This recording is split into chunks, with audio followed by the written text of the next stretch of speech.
Radio Mystery Theater presents...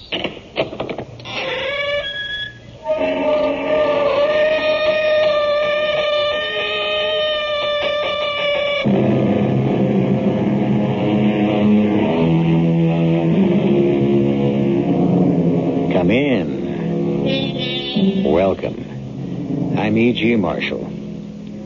Money has been called many things.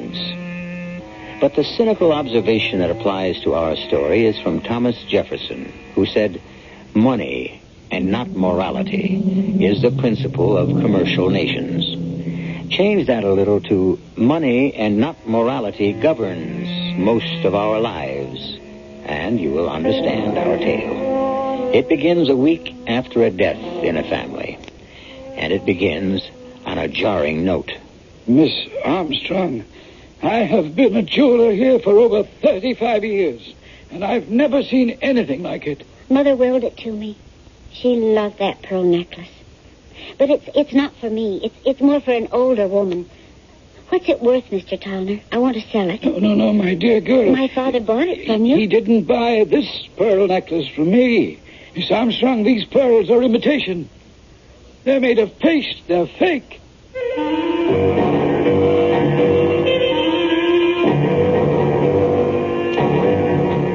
Our mystery drama, Crime Casts a Shadow, was written especially for the Mystery Theater by Roy Windsor and stars Evie Juster and William Redfield. It is sponsored in part by Carrier Air Conditioning and Contact, the 12-hour cold capsule. I'll be back shortly with Act One.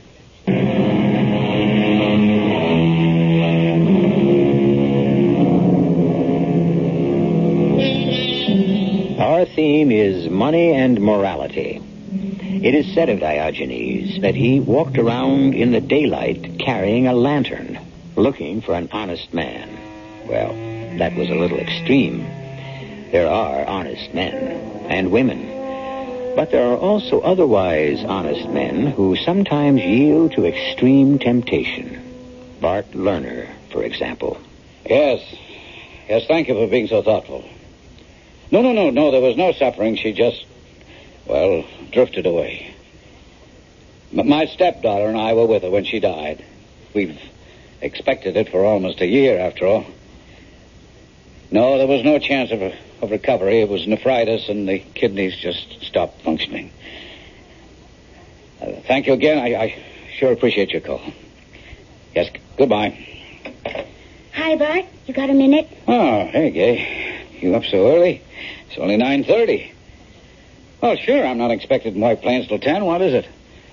Remember this? Sure, of course. Your mother's pearl necklace. Mm-hmm. It's beautiful. What are you doing with it? I thought it was in the safe deposit box at the bank. It was. I picked it up yesterday. Oh? Why?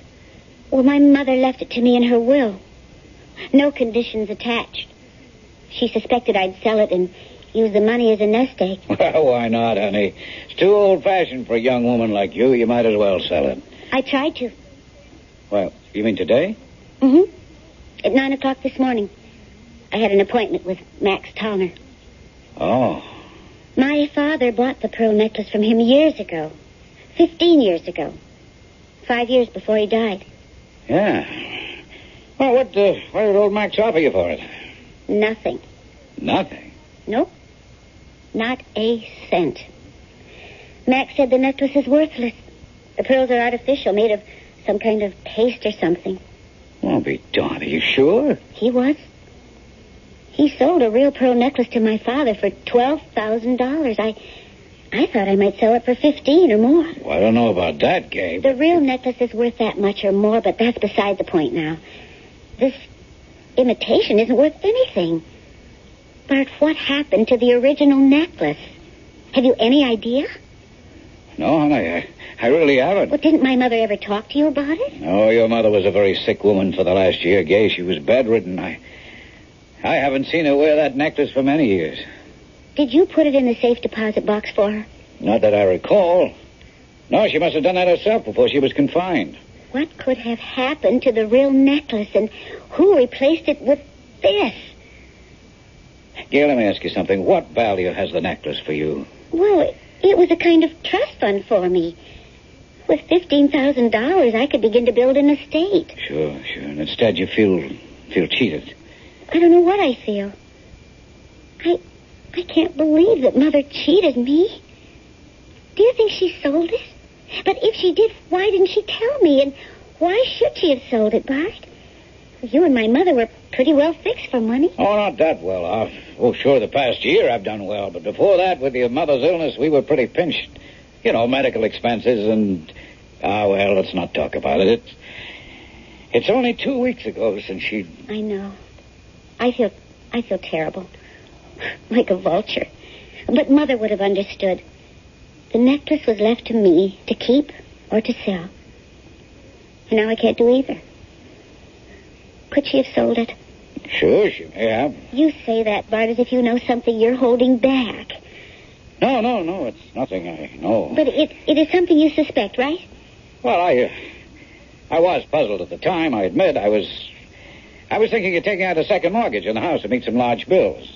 And your mother objected strongly. You know how she was. Pay as you go and stay out of debt. I know, but if she sold the necklace, why didn't she tell me about it?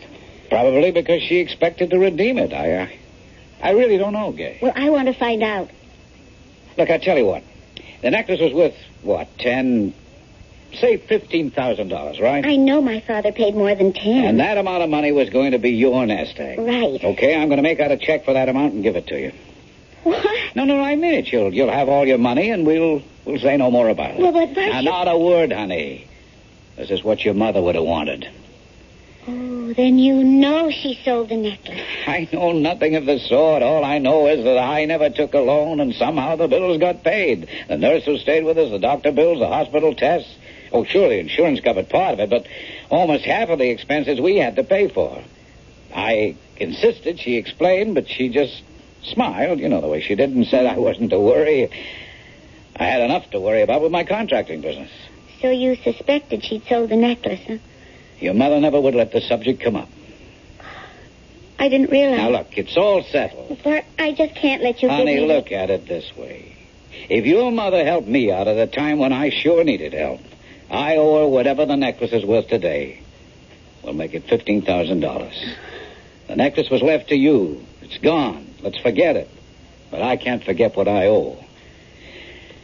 I'll have a certified check for you for $15,000 when I come home from work. But I don't know what to say. I'm very fond of you, honey. I think of you as a daughter. Oh, and you know I'm fond of you. And all I can say is thank you. It's an awful lot of money. No, I done well this year. I don't think about it.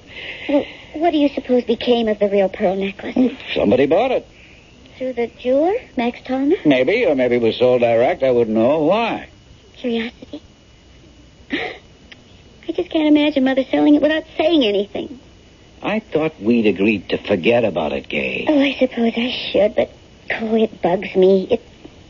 It's so unlike Mother. Well, there's nothing to do. Just forget it. I can't. I have to find out what happened to the real pearl necklace.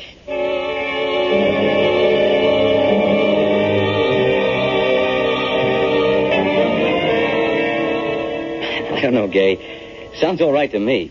I wish someone would drop 15 grand into my lap. But don't you think there's something funny about it? You're a lawyer. You ought to know something. Well, not the way you've explained it to me. A, your stepfather was pressed for money. Right. B, your mother sells her pearl necklace and pays the bills. Mm-hmm. C, your stepfather suspects that what she has done, and now he very generously is giving you a check for 15 grand to compensate for the loss you've sustained because the necklace was sold. I've got a feeling there's something odd about this whole business. Would my mother have done something like this? You knew her, Press. Well, she certainly wasn't evasive or deceptive. What you want to know is who's got the real necklace, right? Yes, I do. Some rich old doll in the city. So what? Oh. I don't know what you're out to prove. Some woman's got the necklace, you've got the money, or you will have it. So why not forget it? No. You think your mother didn't sell the necklace. You think that maybe Bart Lerner stole it. Oh, I don't know. I just can't believe it. Not Bart. He's a good man. Well, lots of good guys have turned bad. Oh, not Bart. Well, then what about this feeling of yours? Well, it's also unsatisfactory. Now, listen to me. I telephoned Max Tallner, the jeweler, late this morning because Bart said maybe Max had bought the necklace from my mother. The answer is no. Max sold it to my father, but he hasn't seen it since, not in 15 years. So where could Mother have disposed of the thing? Well, maybe in the city. Lots of dealers. You mean fences, right? No, legitimate dealers. The necklace hadn't been stolen. Your mother owned it. She had a right to sell it or to borrow on it. Well, but maybe somebody took it out of the safe deposit box at the bank. Impossible. Only someone authorized is allowed to examine a safety deposit box. Mother, me, Bart Lerner. And I didn't swipe the necklace. And neither did your mother. It was her property. She had a right to remove it. And neither you nor Bart Lerner had that right. So if your mother didn't sell it, and if you didn't steal it... Don't be stupid, Fred. Well, then Bart Lerner did. Look, we're going on in circles, baby. Let's have some dinner. We can talk more over some food, huh? All right, Chris. But I want to get to the bottom of this funny business for my own satisfaction. It just wasn't like Mother to sell such a gift for my father.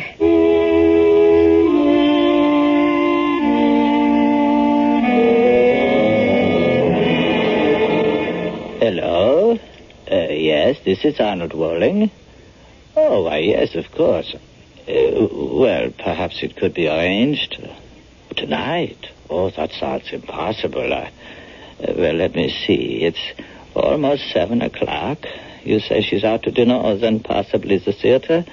Yes, I understand your problem. It's a matter of time. You will have a check? Yes, of course. I will return your call. I will do my best. Goodbye. And there goes my evening. But a fee is a fee.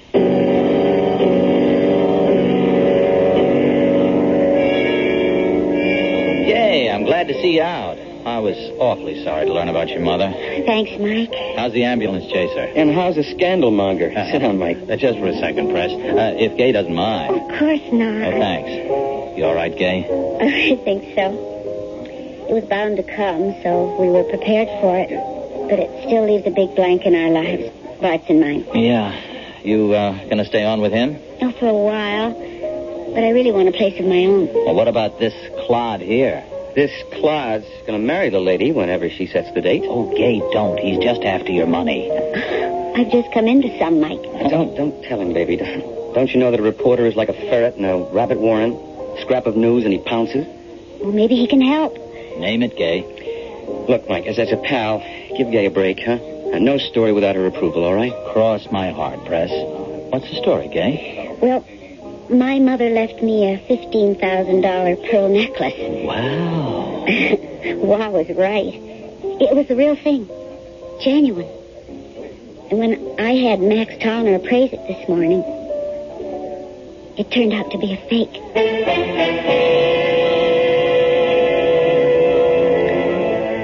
You know how it is after someone has died. Not long after the mourners have departed, the oftentimes unhappy business of settling the estate begins. It's somewhat unusual, however, when a daughter discovers that a costly pearl necklace willed to her by her mother is worthless. Had the mother sold it? Perhaps. Had the stepfather sold it? More likely. But why? We'll find out when I return shortly with Act 2.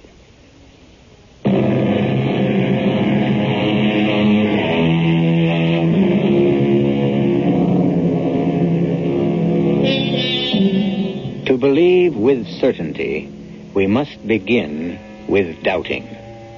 That was written a couple of 100 years ago. Nothing highly original about it. Common sense ought to teach us, if not to doubt, at least to question. And that's what Gay Armstrong has been doing ever since her remarkable discovery. The pearl necklace willed to her by her mother and kept in a safety deposit box in a bank has been appraised as worthless. What became of the necklace? We will soon find out. Well, that's quite a story, Gay. What do you think? Oh, I don't know what to think. Let's be practical. The necklace is gone, but Gay has the $15,000. Yeah. I'm sure the money is great, but that's not her point. There's a mystery about the whole thing. What happened? That's what Gay wants to know. Exactly. The whole thing's as phony as plastic wood. Meaning my mother didn't sell the necklace? Of course not. Bart Lerner stole it. Oh, honey, I know how you feel about him. I like him, too. But he must have needed money, so he grabbed the necklace and sold it. You really think that Bart Lerner stole the necklace? Sure. Who else? Well, my mother may have gone to the bank and... I doubt it. She was a pretty sick lady. It's easy to check. The receptionist at the bank vault makes you fill out a slip. Ask the bank to check out the time anyone asked for your safe deposit box, and you'll find out if your mother went to the bank this past year. That's an idea. I mean, it's obvious. I'll bet only Bart Lerner had gone to the bank. Also, can you believe for a minute that if Bart needed money, he wouldn't have talked it over with your mother and that she wouldn't have said, sell the necklace? They had a happy marriage, Gay. His story about all the secretness is so much hogwash. Either your mother said it was okay to sell the necklace or he stole it and sold it. But which was it? And how can we prove it? You can't. Bart can always say your mother agreed to have him sell the necklace. And you can't disprove that, Gay. But Mother would have told me. Maybe. I guess I'm with Preston there. Take the 15 grand and forget the mystery. If my mother told Bart he could sell the necklace, why didn't he say so? Why didn't he tell me soon after the funeral and before I went to the bank to get the necklace to have it appraised?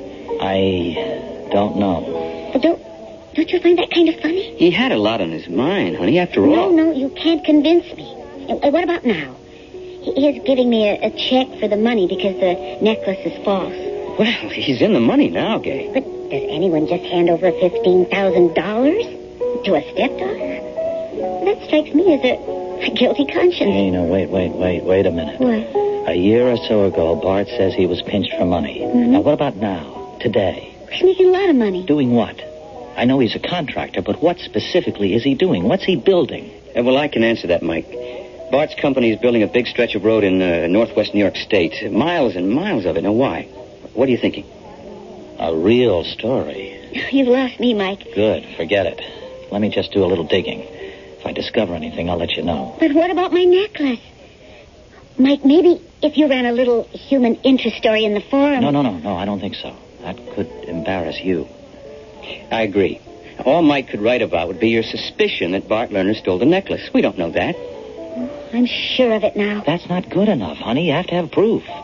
Also, so soon after your mother's death, you'd look, well, greedy. Oh, I suppose that's right. But what do I do? I got an idea. If it pans out, we'll know what happened to the real necklace. And I'll have a story for our front page. What kind of a story, Mike? Graft.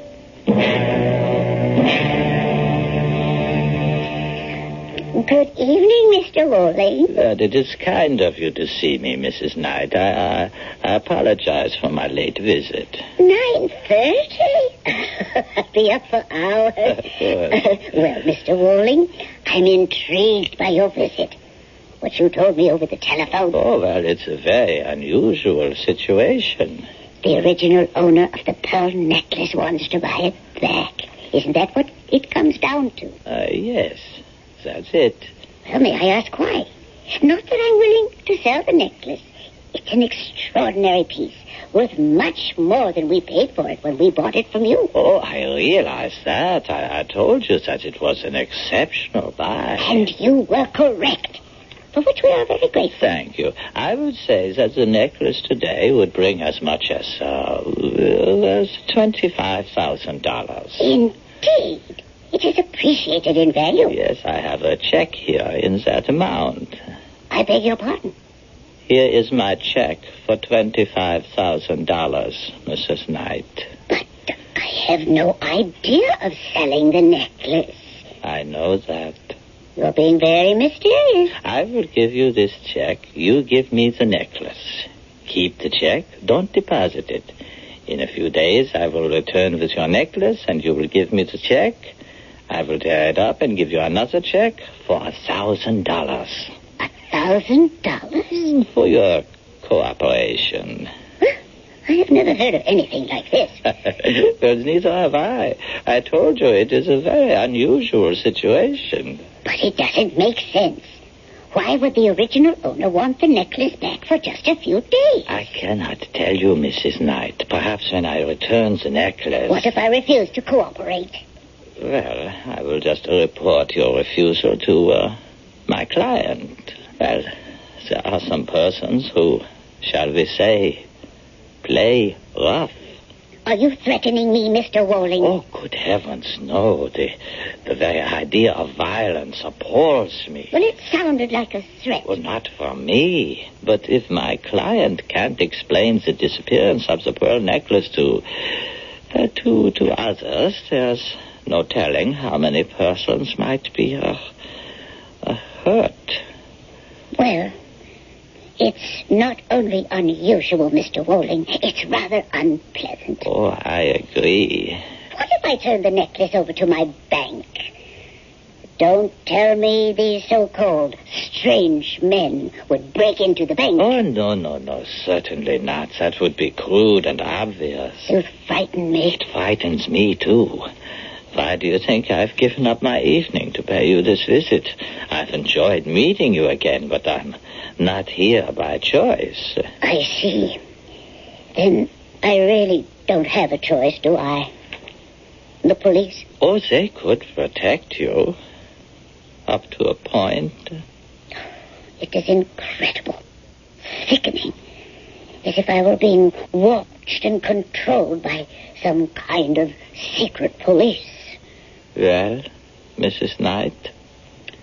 Give me your check. Oh, thank you. I will return the necklace in a few days. I'm sorry about this, Mr. Wolling. Sorry for both of us. Excuse me.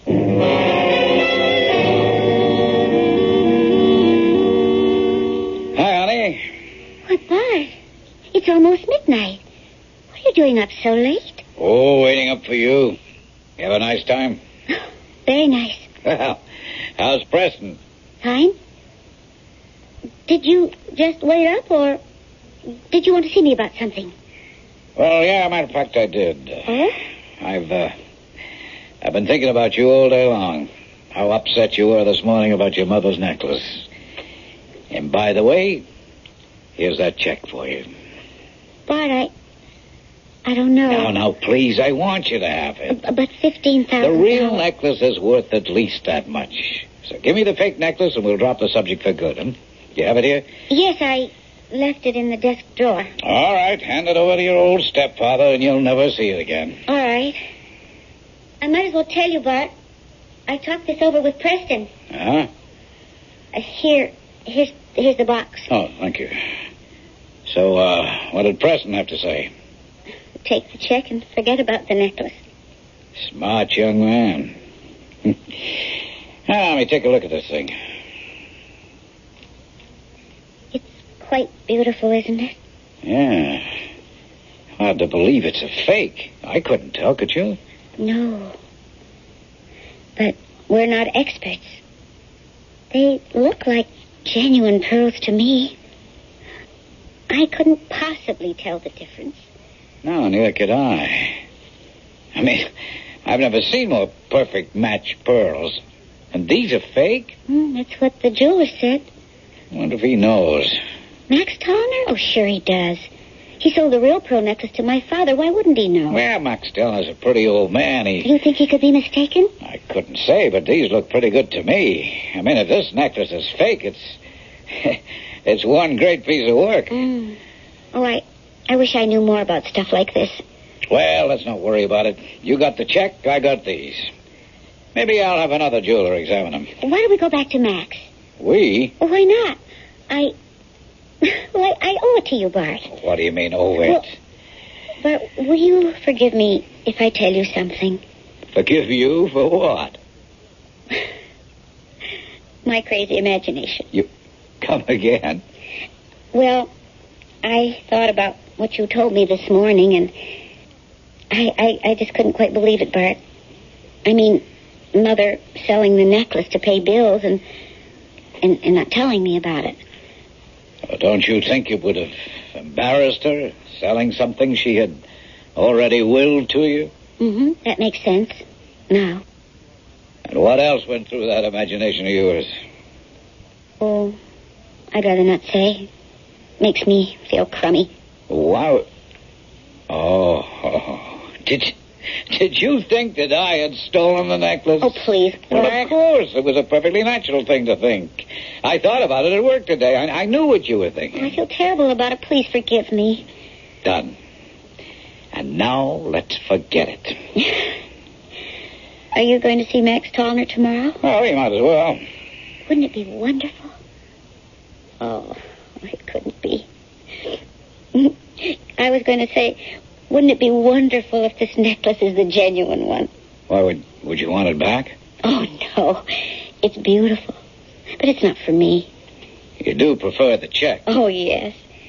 Oh, but I'd be happy if this thing was really worth what you paid for it. Oh, that's too much to hope for. But it would be like having $15,000 fall right into my hands, huh? Yes, Max said it was worthless.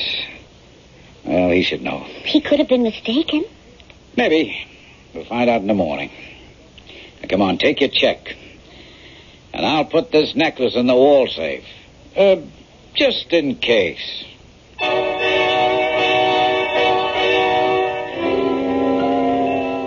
From what we've heard, that pearl necklace seems to be a rope of hemp around Bart Lerner's neck.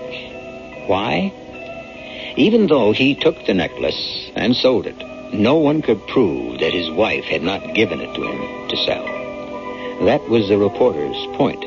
But a crime, however small, somehow has a way of raising its head and staring down the person who committed it. I still don't know what Bart's real crime was, but we'll find out when I return shortly with Act 3.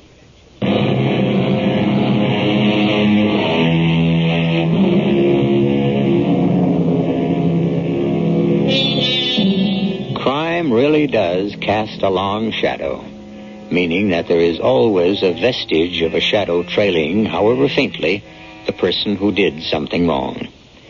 Many crimes are not detected, of course, but they are known to the person, and try as hard as he will, his knowledge of something evil he has done cannot be erased from his conscience. If a man's life is his character, as many philosophers and writers maintain, then Bart Lerner was flawed by the weakness of temptation. Its consequences will now become apparent. Oh, well, my goodness, Miss Armstrong. You back again? Oh, I'm sorry to be a pest, Mr. Tallner. No. Come in, my dear. Come in. This is my fiancé, Preston Welch, and Mike Shea, a reporter on the forum. Oh, then I don't want to talk to him. He'll make me look like a fool. No, I won't, Mr. Tallner. I'm after something bigger than what happened to you. What happened to me? Oh, what happened to me was I couldn't tell a fake pearl necklace from a real one. And if you print that story, I'll be laughed out of business. I've already apologized to Miss Armstrong and to Mr. Lerner. Mr. Tallner, is there any doubt in your mind that the necklace you saw this morning, an hour and a half ago, is genuine? No, not a doubt in the world. Yesterday I looked at the same necklace and told Miss Armstrong the pearls were fake. No, you didn't, Mr. Tallner. I didn't know. Well, I must be going crazy. You are the victim of a switch. The first necklace you saw was a fake. And last night, Bart Lerner and Miss Armstrong looked at it again. Lerner had his doubts about your appraisal. This morning they showed you the genuine pearl necklace. Is this true? We think so, Mr. Tallner. Well, then I haven't lost my mind. No. But why the switch? Can you prove it? We're going to try. We need your help. If you were going to sell the real pearl necklace, who would you take it to? Well, no one here in White Plains, I don't think. New York City, probably, yes. The big buyers and sellers are in the jewelry center down there. Uh-huh. Can you give me some names? Oh, there are so many. Becker, Taubner, Woling. That's Arnold Woling. He's very big. Uh-huh. He arranges many big deals and all legitimate. Press, hit the road and see what you can find out about, Arnold Woling. I'll go with you, Press. No, you won't. You get back to your job. I'll report back to Mike if I have any luck. And I've got reports coming in already. Reports? About what? Payola, baby. The truth about your pearl necklace could rock the state.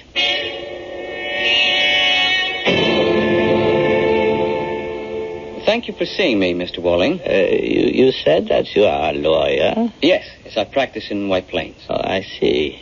And you said you wanted to ask me about a pearl necklace? Was the idea of buying one? No, Mr. Walling. With the idea of finding out the name of the person from whom you bought it. Assuming that I did buy such a necklace, the name of the seller is confidential information. You can, of course, understand that. Of course. Just what is your interest in the necklace? It was willed to a young lady I know. When she went to have it appraised, it was declared worthless. A fake necklace had been substituted for the genuine one. I see. Do you, Mr. Walling? Someone had to make that false necklace. You bought the genuine one and sold it. Those were legitimate transactions, Mr. Welch. I don't question that, but if you sold it, how did it happen that this morning at 9 o'clock, the young lady had the necklace appraised a second time, and this time it was the genuine article? I can't say. Did you help to arrange the switch, Mr. Walling? And before you answer, it is the opinion of a very sharp newspaper reporter, Mike Shea, and mine also. The money obtained through the sale of the pearl necklace was used as payoff money to an unscrupulous member of the Roads and Highways Commission. What does that have to do with me? I want the name of the person who sold the necklace to you and the person to whom you sold it. You don't know the former? Yes, but I want your testimony as proof. And I want to visit the buyer in order to piece the scheme together. And if I tell you what I know? I'll give you my word that I'll protect you and the buyer from publicity and innuendo. As a businessman, I have never violated a confidence. I said I'd protect you from publicity and innuendo, Mr. Walling. But can you protect my life?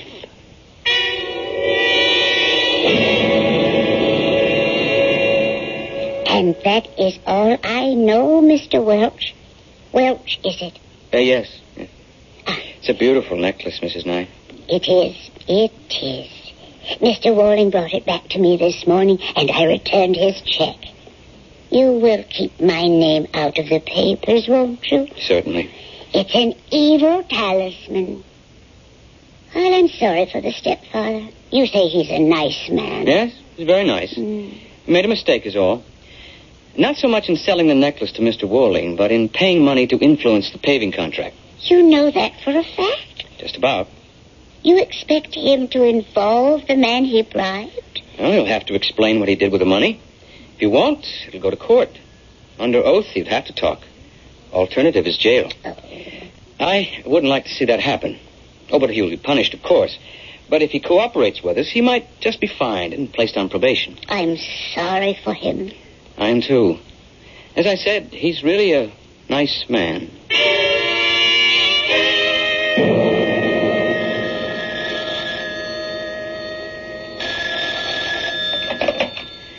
Bart Lerner speaking. What? Well, I can't believe... A story in tonight's forum. Oh, I'll be ruined. No, of course not. Who telephoned you? Walling? Well, it knocks me out. Yes, well, let me explain, please, sir. Look, my stepdaughter had the necklace appraised this morning. It was the real one. She was happy. She kept the check I'd given her, and I returned the necklace to Walling. I thought the whole thing was over and done with.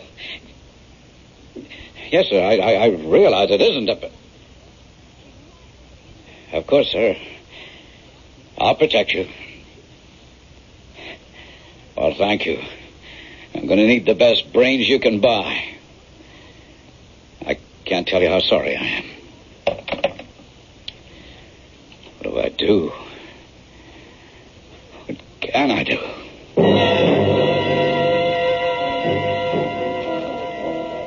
Here's Mike. Yep, right off the press. It's, not a nice story, Gay. Oh, Mike. Public road paved with pearls. Bart Lerner suspected of selling stepdaughter's heirloom necklace to bribe Roads and Highways official. It's all here, except for the names of Wall and Mrs. Knight. Thanks, Mike. It's hideous.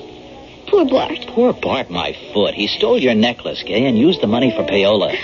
He's a small frog. We've got the big one on the hook, and with or without Bart's cooperation, we're going to deck him. But it is so cruel, seeing it in cold print like this.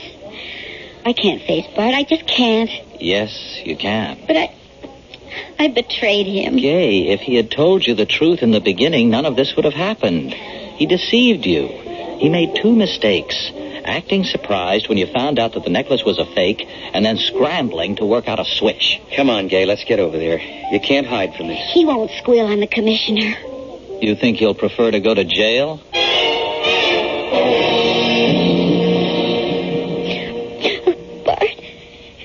Bart, I'm so sorry. All right, baby, all right. Come on, don't cry. Sit down, Preston, Mike. Right, thank you. I didn't know that rotten necklace. There was nothing wrong with the necklace, honey. Now, come on, dry your tears. How can you take it like this, Bart? What else can I do? I made a mistake. I have to pay for it. Oh, I'm so sorry. It just breaks my heart. Yeah, I'm kind of sorry, too. Well, Mike, you've had a field day, haven't you? I don't look at it that way, Mr. Lerner. You know, your newspaper is going to have a libel suit on its hands tomorrow. We can support what I wrote. You think so? Yes. All that Preston and I found out isn't in that article. Oh, I admit selling the necklace. My wife knew about that at the time. That's not what you told Gay. You said she probably had sold it. And you can't guess why.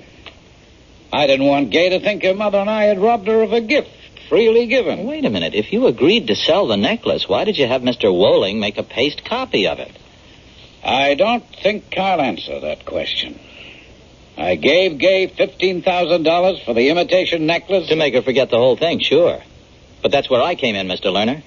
Just a little more than a year ago, you were awarded a big paving contract. Why you? Well, we ran that down. You got the contract because one of the commissioners recommended you very strongly. Did you bribe him, Bart? Gay, I've been an honest man all my life. So you won't answer the question? I've told you that your newspaper will have a libel suit on its hands tomorrow. Look, we don't intimidate easily. If you want to sue for libel, go ahead.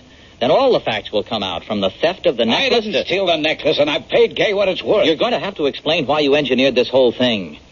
And you're going to have to explain what you did with the $20,000 you got from Woling. Where did the money go, Mr. Lerner? It'll all come out. And if you won't talk, you know where you'll end up. Jail. Don't say that, Mike. He's right, though, Gay. Bart, please admit what you did. If you did make a mistake, admit it. Isn't that what you've always told me? Admit a mistake and you can be forgiven?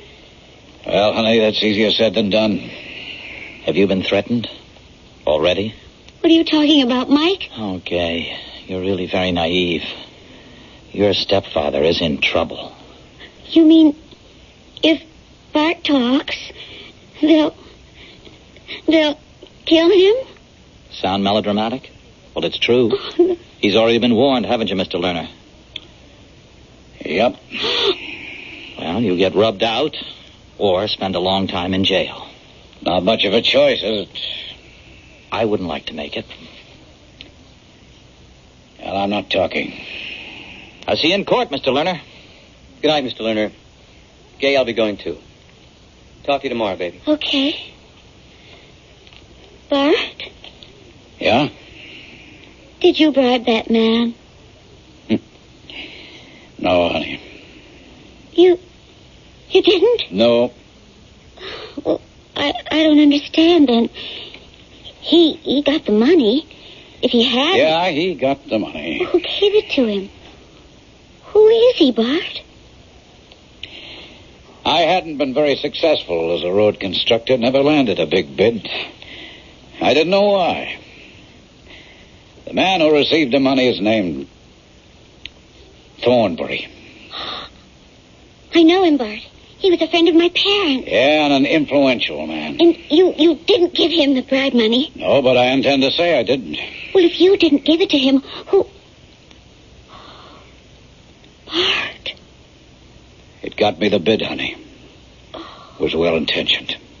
Mother. She did it for you. And now you'll go to jail. It's our secret, Gay, honey. And no one is ever to know.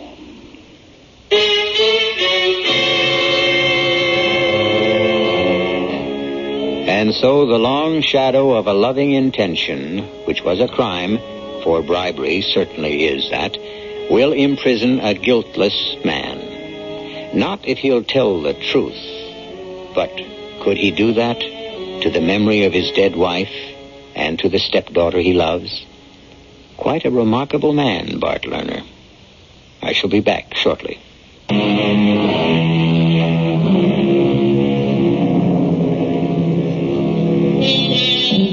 I leave you with this thought. Crime is never founded on reason. Mrs. Lerner wanted to do her husband a favor. He'll go to jail rather than sully his dead wife's memory. Yes, quite a remarkable man. Our cast included E.V. Juster, William Redfield, J. Gregory, and Ian Martin. The entire production was under the direction of Hyman Brown. And now, a preview of our next tale. You don't remember me, Judge? Oh, who are you?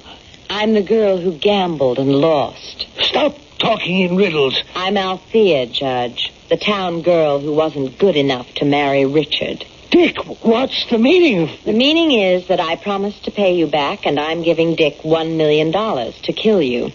Well, this is crazy. Show him the revolver, Richard. This is a joke. Nobody should joke with a loaded .38 in his hand. Dick, after all I've done for you... What have you done for him lately? I swear to you, I'll leave you everything in my will. Here, I'll even write it out now and sign it. Can you give him $1 million? No, you don't have that much, and that's my bid. Dick, you can't kill me. I've known you since you were... Shoot him. Radio Mystery Theater was sponsored in part by Buick Motor Division and Anheuser-Busch Incorporated, brewers of Budweiser. This is E.G. Marshall inviting you to return to our Mystery Theater for another adventure in the macabre. Until next time, pleasant dreams.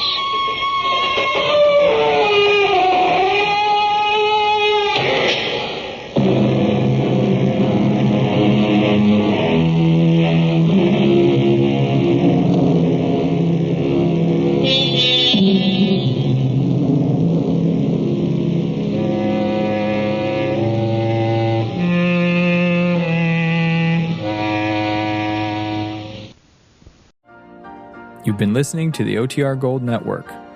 Find more classic radio at otrgold.com.